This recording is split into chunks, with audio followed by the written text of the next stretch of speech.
Hello, welcome to this next Flip Preaching video. My name's Andy. Thank you so much for joining me. The passage for this week we're going to look at is Luke 19, 1-10.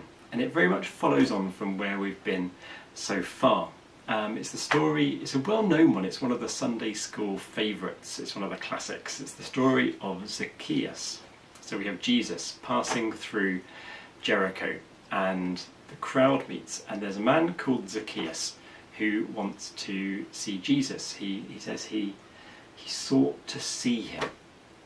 All through Luke there's this kind of metaphor of seeing as believing. So he wanted to, it wasn't just he wanted to see him out of curiosity like we might do a celebrity, but he wanted to see. He wanted his eyes to be opened in all the metaphorical sense that entails. Wanted to get God. Zacchaeus, the name means righteous one. It's an old Jewish word that means righteous one. But this Zacchaeus, we dropped a hint that he isn't so righteous. It says that he was a chief toll collector. If you watched last week's video, you might remember we talked about the toll collector who went to the temple to pray, and he was one of the underlings that had the panda soft toy to represent him. He was one of the people who, did the menial work.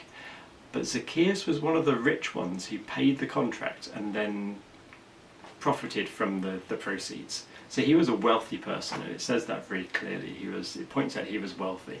So that kind of sets us up to think Zacchaeus is not a good person. But he wants to see Jesus. He climbs up a sycamore tree. Just while we're on this, I don't think I've shown this yet in these videos, but this was my painting I did for the month of October. We're in November now, but this was last month's one. I've always loved sycamore seeds, and it's a sycamore tree that Zacchaeus climbs up. Sycamore trees, as you know, spread their seeds all over at this time of year. They get everywhere, a bit like the kingdom of God. They sprout up all over the place. So there's a symbolism in the sycamore tree. And that's what Zacchaeus climbs up so he can see Jesus.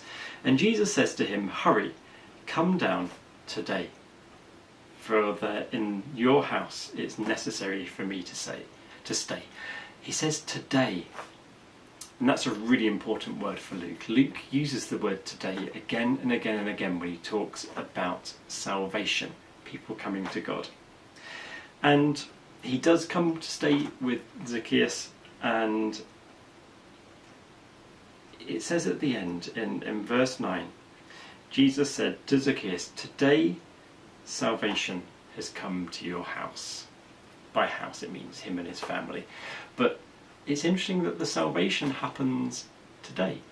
It's the only time that Jesus says salvation, which is an interesting thing. It's not a massive concept in the Gospels actually. It's used in Acts a couple of times, but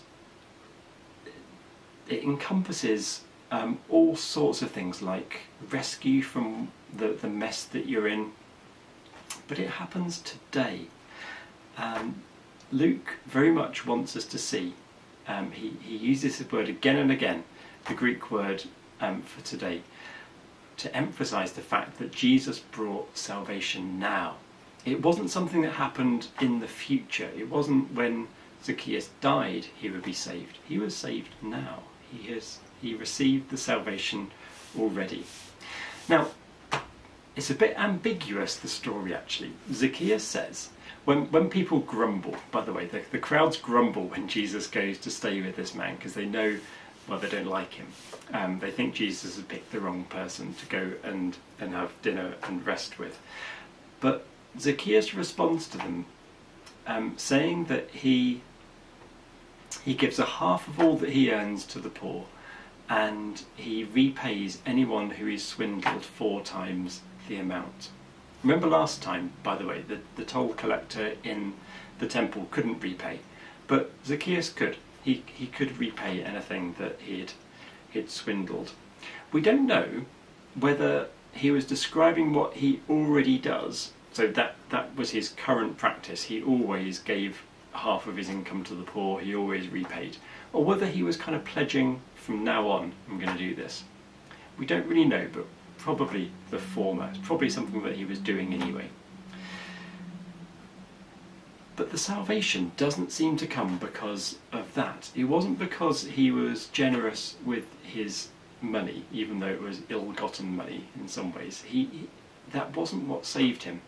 Jesus says you're saved because you're a son of Abraham. You're saved because you're a Jew. He, despite his dodgy income, despite his dodgy career, he was still a son of Abraham. He was still Jewish, and therefore he was entitled to be saved. Now, Luke goes on through the book of Acts to show that the salvation came to the Jews, but then it spread to the rest of us too. But the Jews first, and then the Gentiles is the kind of picture that Luke shows. So there's a wonderful breadth here that Zacchaeus was saved today just because of who he was. May you also know that you are today saved, that you are rescued from all that holds you back, that God is with you, and that salvation has come to your household today, and it won't ever go. Thanks for watching. Bye bye.